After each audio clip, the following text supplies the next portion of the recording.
Sau khi rời Lithuania, hành trình Baltic của Vinh tiếp tục với điểm dừng chân thứ hai là Latvia, đất nước được mệnh danh là trái tim của vùng Baltic. Thủ đô Riga nổi tiếng với kiến trúc Art Nouveau, được UNESCO công nhận là một trong những bộ sưu tập lớn nhất trên thế giới. Cùng với phố cổ những quán cà phê xinh xắn và không khí rất là châu Âu cổ điển. Hãy cùng Vinh khám phá xem điều gì khiến thành phố này được mệnh danh là Paris của phương Bắc nha.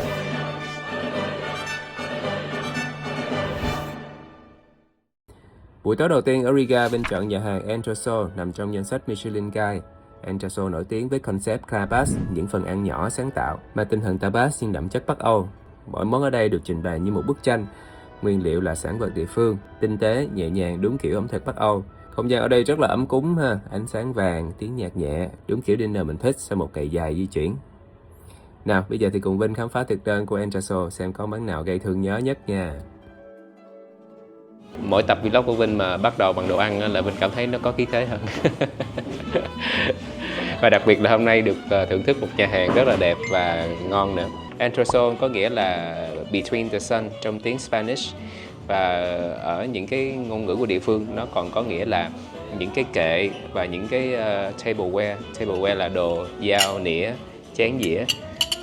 Để cho mọi người liên tưởng đến cái cảm giác ấm cúng của gia đình ở mỗi cái bữa ăn. Đây là món đầu tiên, những cái món ăn mình có thể cầm tay và ăn một phát là xong luôn. Phần đầu tiên ảnh nói là nhìn giống khúc xương ha, giống khúc xương cá. Wow. Trong này là có salmon tartar, cá salmon sống và các cái nguyên liệu rất là nhiều này, anh kể một loạt luôn, kiểu là củ cải, rau mùi. Và bên này là phần thứ hai thì có thịt heo muối của Tây Ban Nha, cũng ăn trong một cái kiểu cái bánh chiên nhỏ nhỏ như thế này ha. Rồi phần cuối là eel, là con lươn. Oh, smell like flowers. Bánh mì mà có mùi thơm như là hoa cỏ vậy á.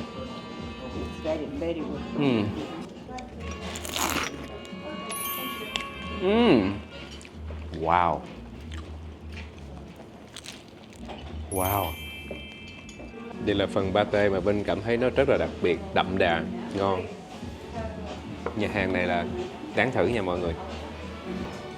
Đây sẽ là món chính, món bò steak được nướng bằng than và có rất là nhiều gia vị trong này. Potato farm là một lớp kem khoai tây chung với lại nấm truffle. Rồi, ngon ngất xỉu. Và riêng con bò này Vinh recommend mọi người, cũng giống như nãy anh nói là mình nên ăn medium hoặc là medium rare sẽ ngon hơn nha. A lot. And more. Thank you.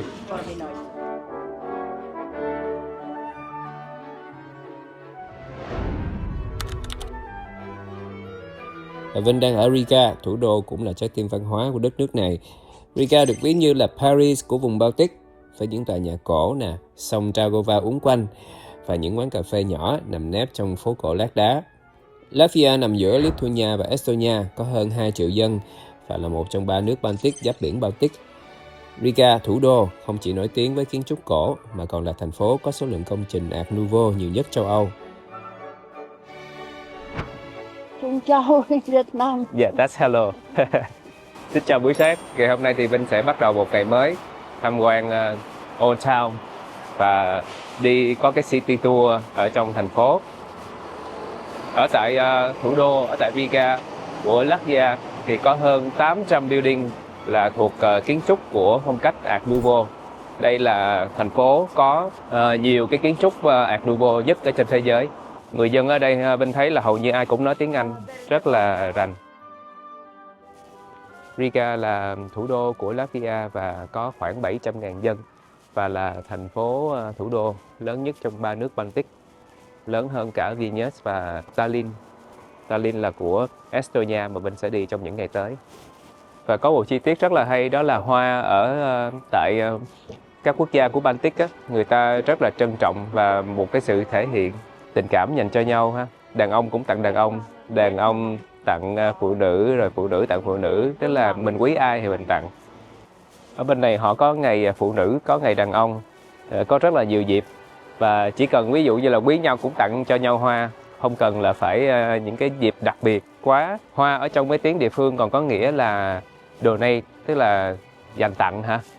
Donate trong tiếng Việt mình dịch ra là nhiều khi mình sẽ quyên góp, dành tặng, cũng dùng cái từ donate. Đó.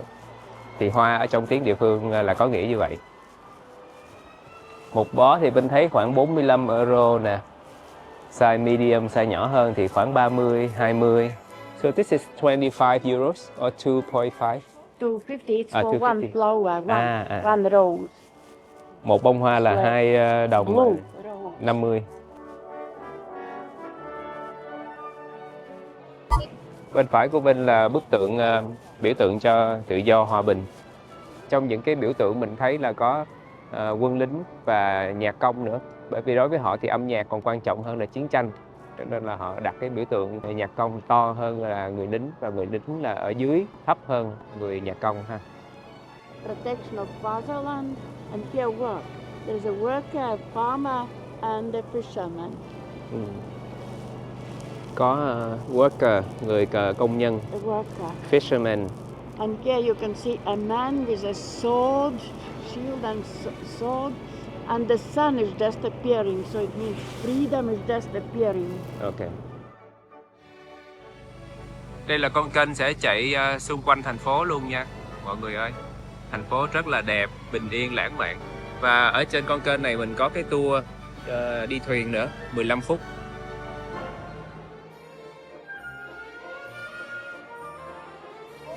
Phía bên trái hồi nãy mình đi là khu vực thành phố mới, và bây giờ băng qua đường thôi là mình đến phố cổ.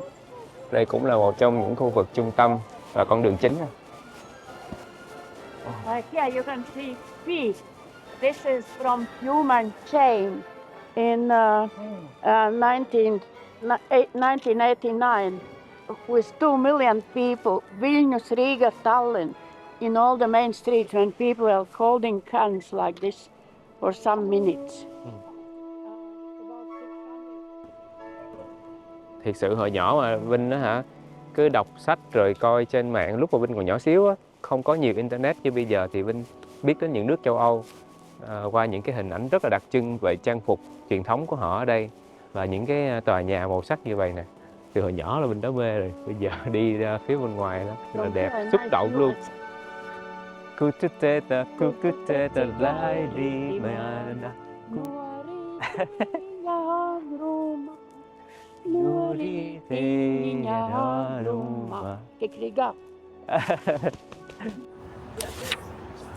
Đây là con đường Albert ha, và thể hiện rõ nhất kiến trúc Art Nouveau. That's a nice building. Yes. On top in the corners, lions like a symbol of power. The three faces on top, Medusa. Then different kind of windows like a keyhole on top where you put a key. A big oval, the letter T. Winged lions with wings guarding the entrance. Ở trên là có biểu tượng của sư tử và đầu của Medusa. Ở đây thì là dành cho giới siêu giàu nha. Khu vực này không phải ai cũng có thể ở đây được. Từng là trung tâm thương mại sầm uất của Liên minh Hanseatic thời Trung Cổ, Riga ngày nay vẫn còn giữ trọn vẻ đẹp pha trộn giữa cổ điển và hiện đại. Latvia là một trong những quốc gia mà người ta hát nhiều nhất thế giới. Họ có cả festival hợp xướng quốc gia với hàng chục nghìn người cùng hát. Truyền thống Giáng sinh đầu tiên trên thế giới được cho là bắt nguồn từ Riga, khi người dân xây dựng cây thông Noel đầu tiên vào năm 1510.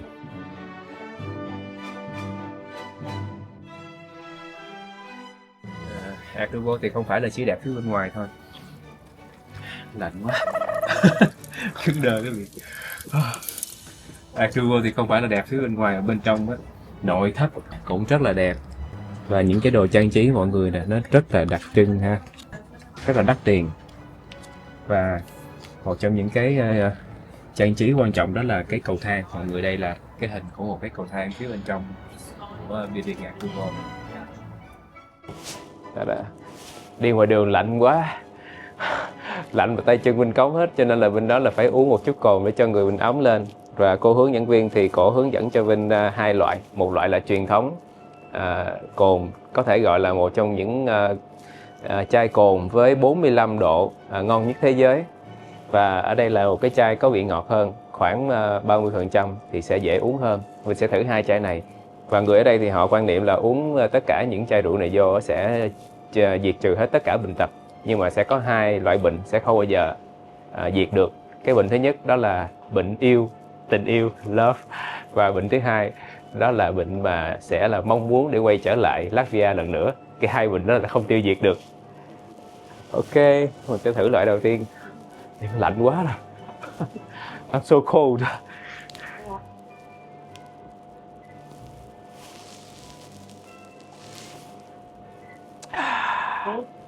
It's good. So which one did you drink? Original one. Original is bitter and this is sweet.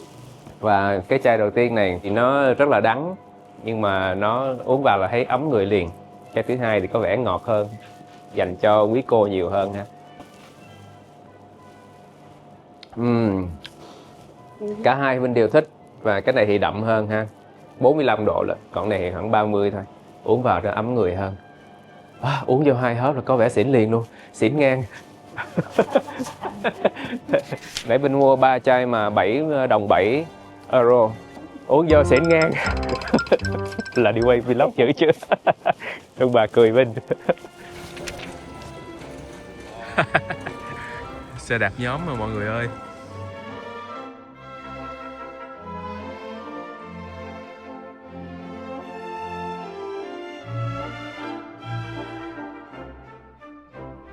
Và đây là lá cờ của Latvia ha, có từ thế kỷ thứ 13 và được cho là lá cờ lâu đời nhất ở tại châu Âu. Chỉ có hai màu thôi, màu đỏ thì tượng trưng cho máu và màu trắng là tượng trưng cho cái cơ thể của người chiến sĩ đã chảy máu rồi, nhưng mà cơ thể họ vẫn trong trắng, có một cái tình yêu dành cho quê hương đất nước rất là vĩ đại. Đây là Three Brothers Museum, bảo tàng rất là quan trọng ở tại Latvia. Tên là ba anh em, nhưng mà thật ra là tượng trưng cho ba thời kỳ khác nhau, thế kỷ thứ 15, 17 và 18. Thế kỷ thứ 15 thì những cái ô cửa nhỏ hơn, thế kỷ thứ 17 to hơn và thế kỷ thứ 18 sẽ càng to hơn nữa, cái cửa sổ nó lớn dần. Và có một ban nhạc ở trước bảo tàng đang chơi một bài hát của Việt Nam mình, bởi vì hỏi mình đến từ đâu thì họ chơi cái nhạc đó. Can you sing it? Yeah.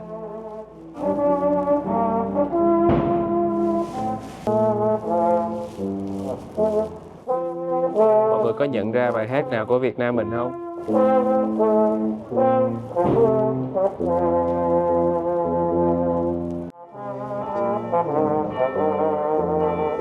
Cởi mõ chiến thắng vang hồng nước, súng ngoài xa chém khúc quân hành ca.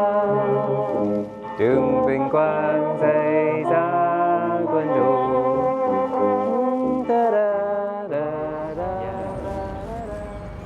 On the third floor. Đây là một ngôi nhà đặc trưng của thế kỷ thứ 15. Trước mặt bên là cái chimney ống khói và cái bếp. Bây giờ thành bảo tàng. Thì mình đi ra sân sau xem thử. So this is what.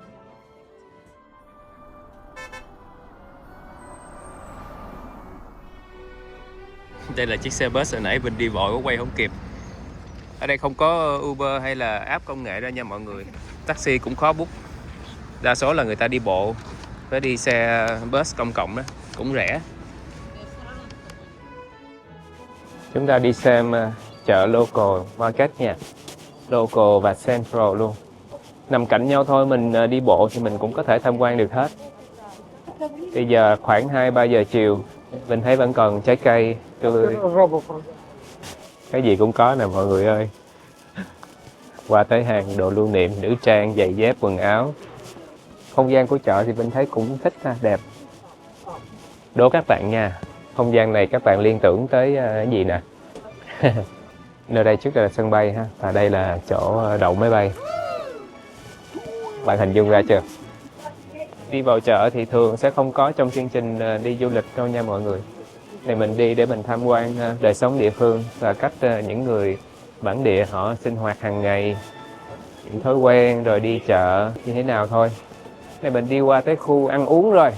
Wow, này hấp dẫn nha. Mình vào đây thì có thể thưởng thức những cái món địa phương. Đây thì cái gì cũng có ha. Từ đồ tươi cho đến đồ hộp. Mình recommend mọi người mua mật ong ở đây về thử nha. Mình rất là thích mật ong của vùng Baltic. Mình mua một hộp đem về rồi. Ok, ngày thứ hai thì Vinh đi đến Sigulda trên hành trình mà tham quan Latvia. Từ đây thì Vinh cũng sẽ đi thẳng đến Estonia ha. Khung cảnh thần tiên như là cổ tích luôn, đặc biệt là vào mùa thu, lá vàng hết. Ở đây thì rất là nổi tiếng bởi những buổi hòa nhạc và các hoạt động ngoài trời, picnic, dã ngoại, đánh golf. Và đây cũng là địa điểm nổi tiếng nữa cho các kỳ Olympic.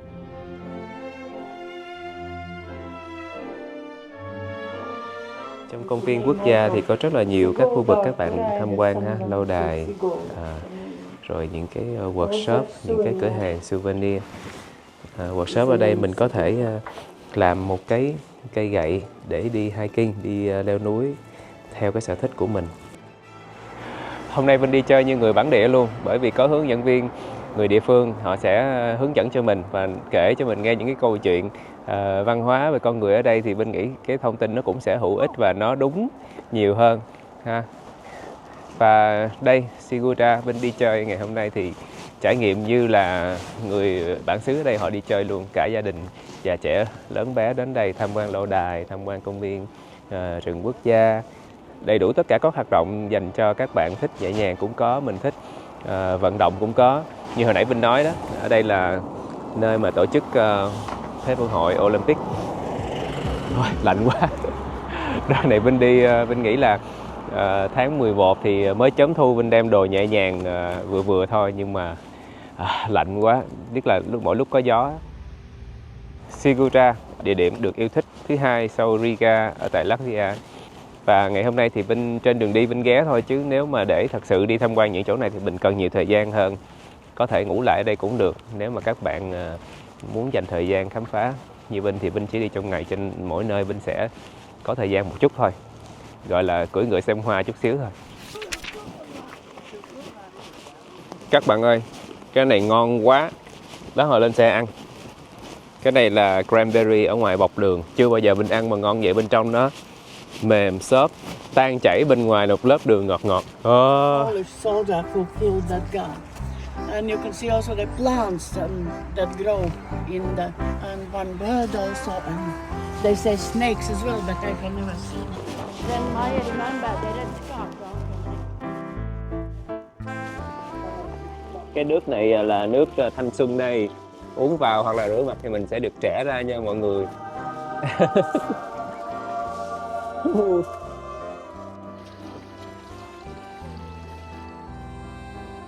So we started from here. This is the main road taking to the castle. A church from the 17th century, and this is all estate area. But we are only going.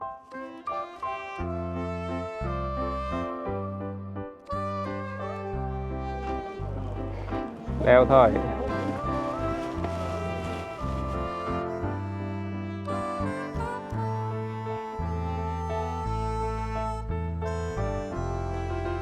Wow, đây trên cao rồi mình nhìn cảnh đẹp hơn. Lūdzu tavu kuplu mīņu, līdz pašai zemītei, māmiņ tavu labu mīņu. And that is Christian Barlan's Pass. He lived in the valley. Every morning he came to this hill. That's why they made this folk song hill, those sculptures here. There are 4 sculptures that show the nature, corner of nature. People have gone away from the nature. They invite you to come back. There is a cloud, there are birds, there is a bud before blooming, and a snowflake, very big. And this one, look at this sculpture. What do you think it is? A lady? Let me see from the other side. Like 2 people holding each other. Adam and Eva. Sorry? Adam and Eva. Adam and Eva. We call it just love. Love. Okay. But when women are in love, they lose their heads, no head. They lose their heads. When men are in love, they just hide their heads. Cái tượng này là người đàn ông ôm phụ nữ và không có đầu, bởi vì khi mà đàn ông yêu rồi thì không có đầu óc gì nữa. Cho nên tôi thấy cái tượng này rất là hay, biểu tượng của tình yêu ở Latvia. All small children die. Bây giờ bà sẽ dạy cho Vinh một điệu nhảy truyền thống của người Latvian, một điệu nhảy dân gian nhé, dành cho thiếu nhi. Tu darling, dagading, pasaulē visam so. Tu darling, dagading, pasaulē visam so. Citar vīzem, citar kurpem, citar basam kājām. Citar vīzem, citar kurpem, citar basam kājām. Okay. Thank you. That's really nice. Thank you. Và ngay lúc này Vinh dừng chân tại Biniru Hills, là một tòa nhà dinh thự cổ giữa rừng và hồ, cách Riga không có xa. Ngôi nhà chính này được xây từ năm 1860 theo phong cách là Neo-Gothic, với những tháp nhỏ, mặt tiền thẳng bóng bên hồ và nội thất sang trọng còn giữ nhiều chi tiết như là gỗ chạm nè, lò sưởi gốm thời xưa. Các bạn có thể đến đây sáng sớm bước xuống hồ, nhìn mặt nước phản chiếu dinh thự rồi đi dạo trong công viên xanh rì dưới tán cây cổ thụ, cảm giác như trở về một thời khác. Buổi chiều thì có thể tắm thử sauna nè, sau đó ngồi ngoài hiên nhà hàng ăn món Latvia truyền thống. Tòa nhà này được xây dựng năm 1860 ha, và chuyển thành khách sạn, mang cảm giác vừa cổ kính vừa thân quen. Đây là lò sưởi giống như bên tập Lithuania mà Vinh đã giới thiệu trong bảo tàng á. Mình thăm một lâu đài. Đối với mình là lâu đài, nhưng mà đối với những người giàu thời xưa đây là một ngôi nhà bình thường nha mọi người, nhà đơn sơ. Phòng nào cũng có lò sưởi này ha. Bây giờ mình đi tham quan một phòng ngủ nha. Đây là phòng ngủ standard. Wow.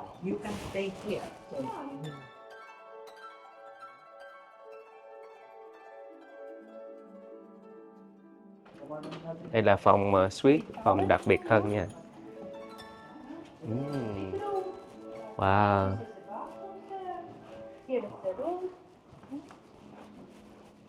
What? Tower suite. We have two of the other. What? One on the first floor and one on the second floor. Đẹp quá.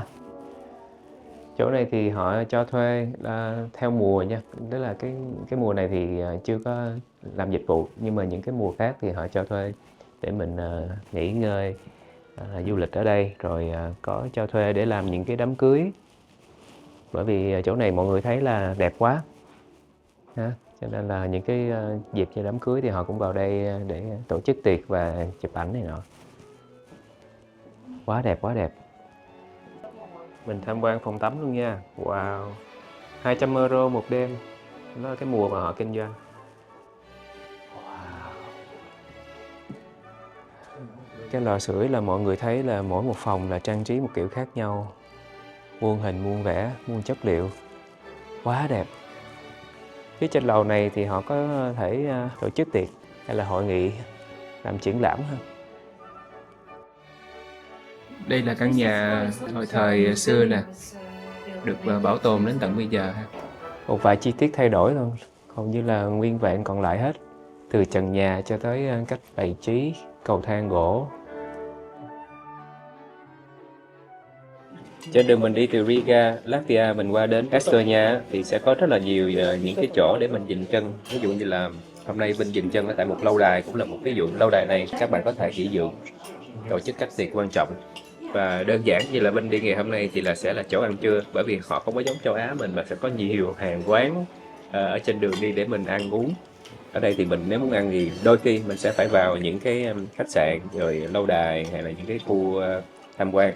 Và cái lâu đài ngày hôm nay Vinh đến thăm là một khách sạn luôn, rất là đẹp, có từ năm 1860 đến bây giờ. Họ vẫn giữ lại cái kiến trúc gần như là nguyên vẹn, và bây giờ kinh doanh là điểm tham quan và nghỉ ngơi.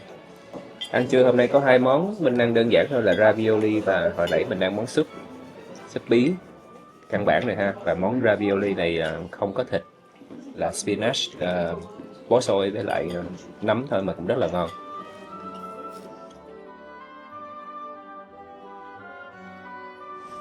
Mọi người ơi, như vậy là Vinh đã có thêm một chiếc vlog Vinh nghĩ là rất là thú vị ở tại Latvia.